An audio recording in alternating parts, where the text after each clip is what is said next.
Di suatu waktu beberapa tahun yang lalu, seorang wanita parubaya meninggal dunia dengan kejadian yang tidak biasa. Kejadian ini sempat membuat heboh kota kami,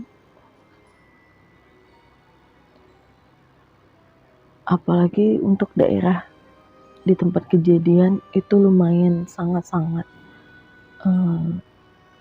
heboh ya. Warga semua ribut dan membicarakan tentang hal ini, yaitu seorang nenek meninggal dunia. Ketika keranda jenazahnya itu diangkat dan mau dibawa ke pemakaman, jenazah sang nenek jatuh ke dalam got.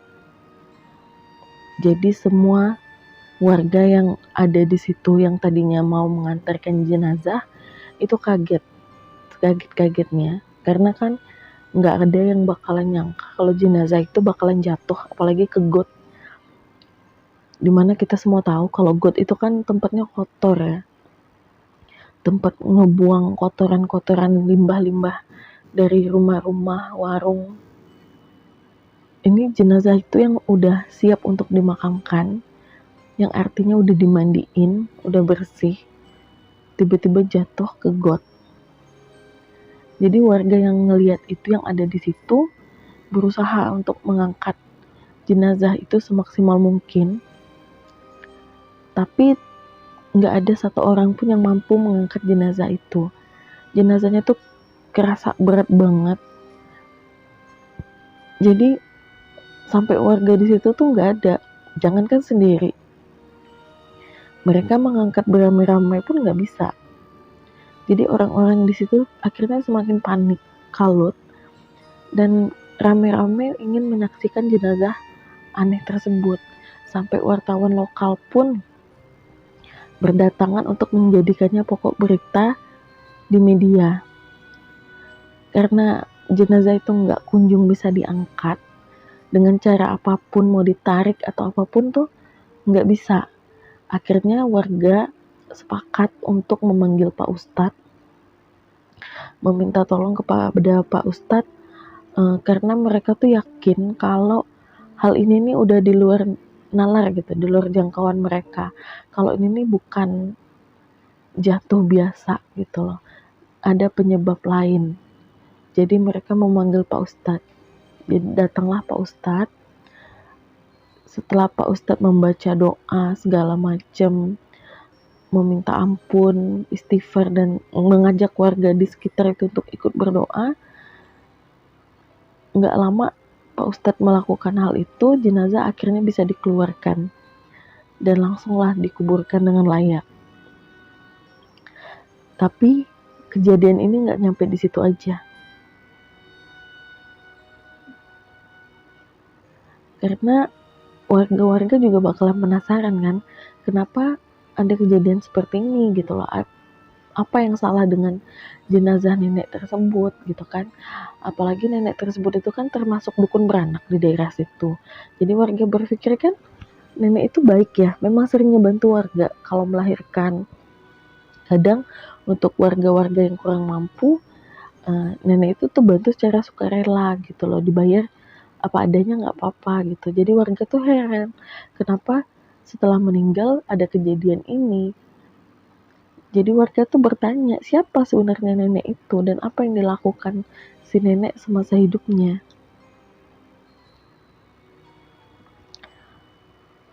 Hingga akhirnya kejadian yang menghebohkan itu terjadi di komplek rumah aku.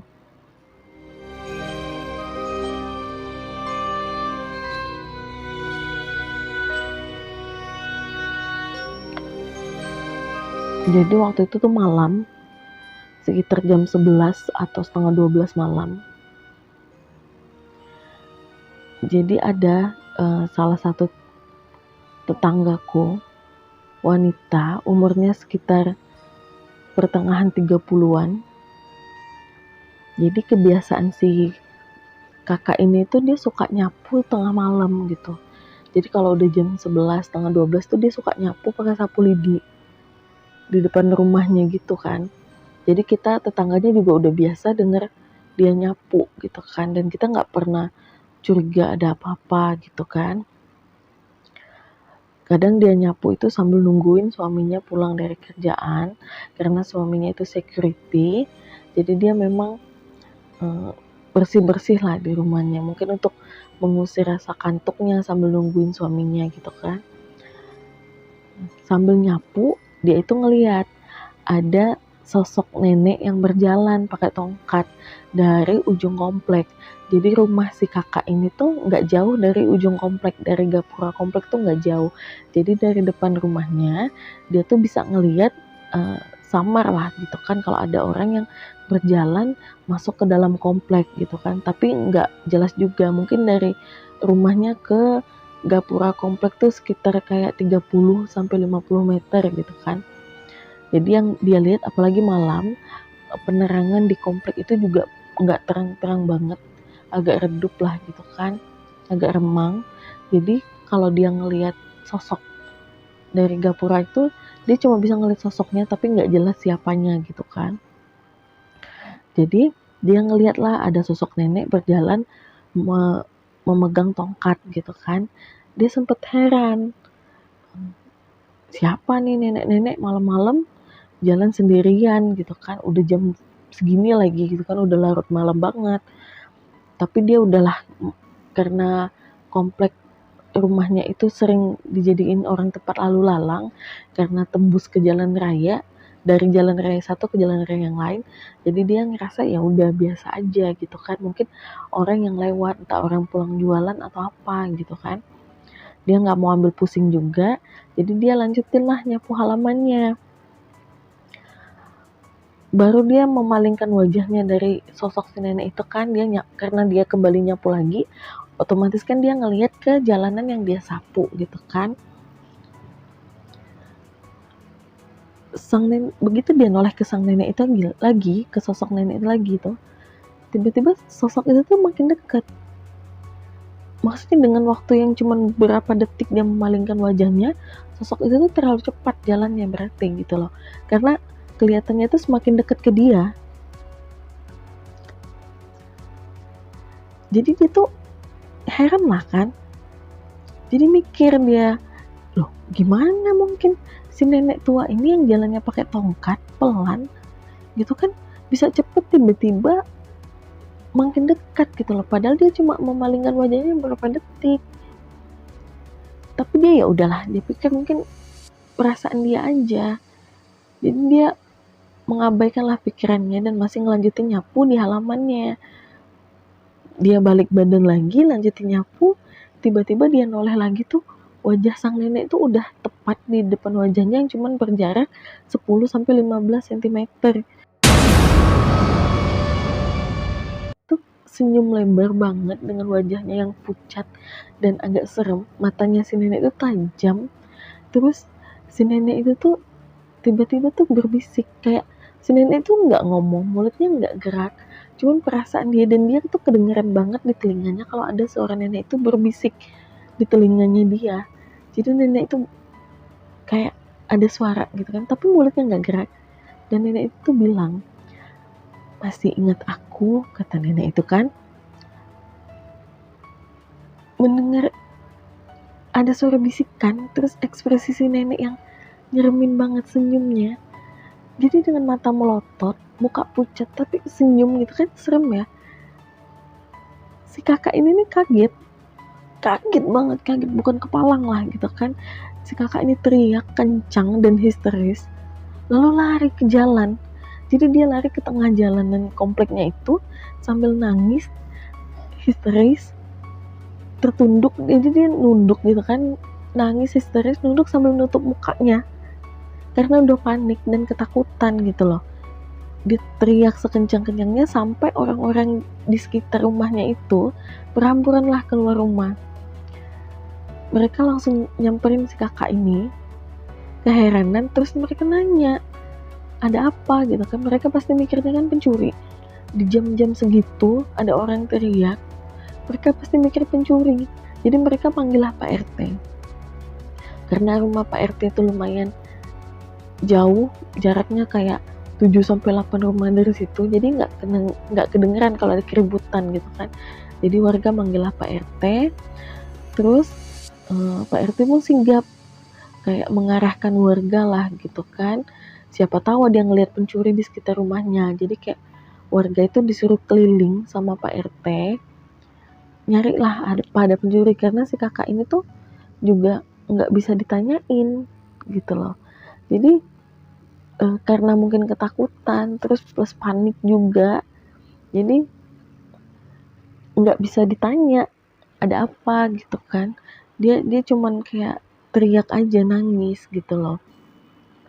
Setelah udah dikasih minum sama warga, ditenangin, nggak lama kemudian dalam keadaan yang masih tegang tapi ya sedikit tenang lah, si kakak ini cerita lah apa yang terjadi gitu kan. Dia cerita ngeliat nenek pakai tongkat dan segalanya cepet gitu kan. Tapi anehnya warga yang dari tadi dikerahkan Pak RT untuk nyari sosok maling itu nggak ada yang ngelihat sosok nenek itu. Satu pun warga tuh nggak ada yang ngelihat sosok nenek itu. Jadi warga tuh bingung juga gitu kan. Yang diceritain si kakak sosok neneknya kayak gini, tapi warga nyari itu nggak ada. Dan nggak ada siapa-siapa. Malam itu komplek itu tuh sepi gitu loh. Nggak, ya karena udah jam segitu juga, ya kemungkinan orang lalu lalang itu sepi gitu kan. Jadi karena memang warga tuh nggak ada yang ngelihat sosok nenek itu, akhirnya warga ngasih nasihat lah sama si kakak supaya tenang, berdoa. Terus warga juga mengarahkan si kakak ini untuk pulang ke rumahnya, istirahat, biar tenang gitu kan. Sambil ada beberapa warga yang deket rumahnya, ibu-ibu itu nemenin dia di rumahnya sampai si suaminya pulang gitu kan. Jadi biar dia tuh tenang dan gak diganggu lagi. Setelah kejadian itu, 3 hari setelah kejadian itu, malam di waktu yang sama kedengeran lagi suara teriakan si kakak ini. Si kakak ini tuh teriak ketakutan lagi, teriak sekencang-kencangnya lagi di waktu dan jam yang sama. Persis kayak ketakutan dan kejadian sebelumnya. Jadi warga datang lagi lah ke rumahnya. Warga tanya lagi, ada apa kali ini? Apa beneran pencuri gitu kan?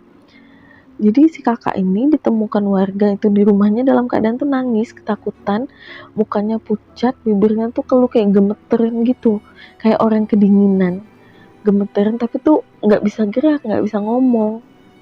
Jadi warga tuh nenangin lah lagi.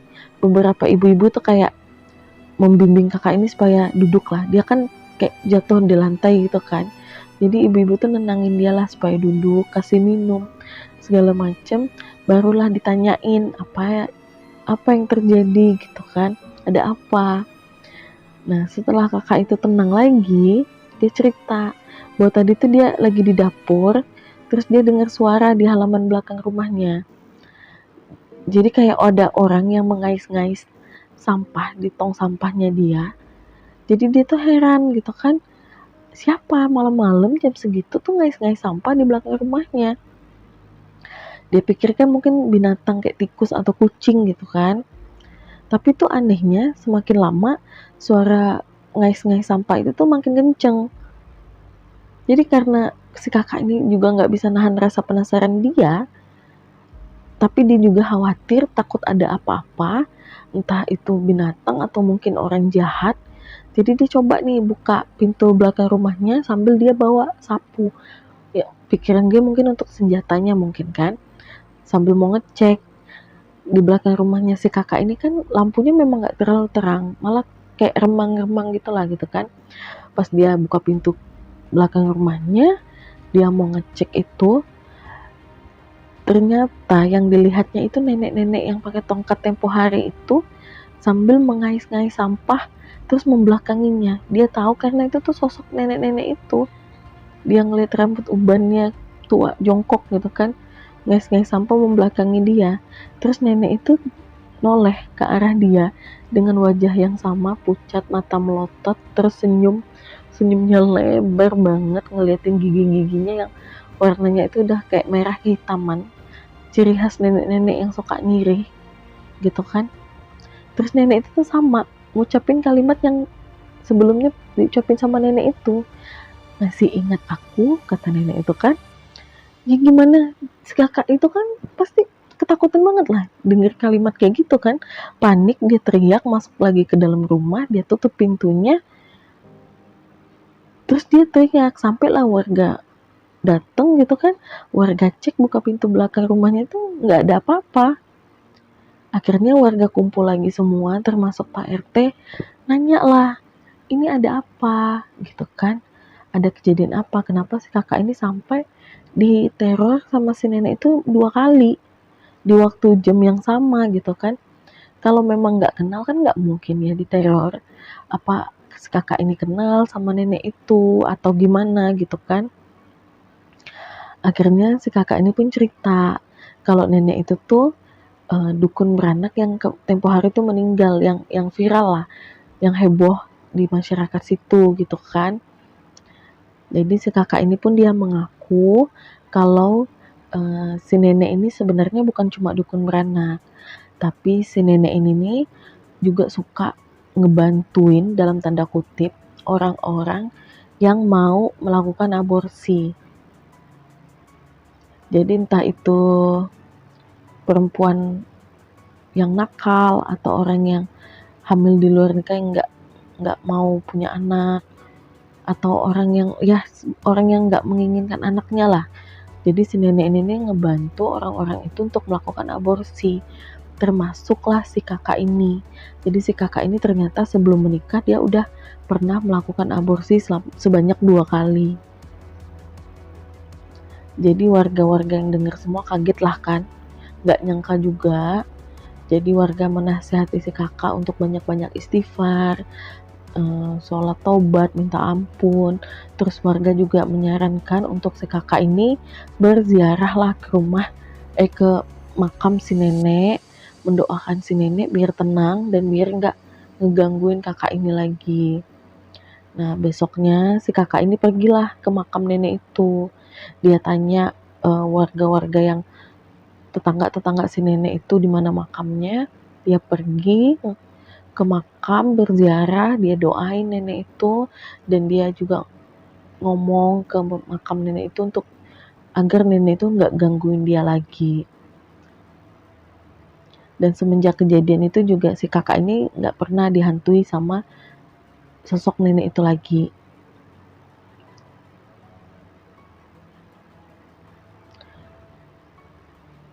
Di waktu yang lain, ternyata arwah si nenek ini rupanya masih disaksikan oleh wanita-wanita tertentu yang mengakui pernah berhubungan lah sama si nenek itu.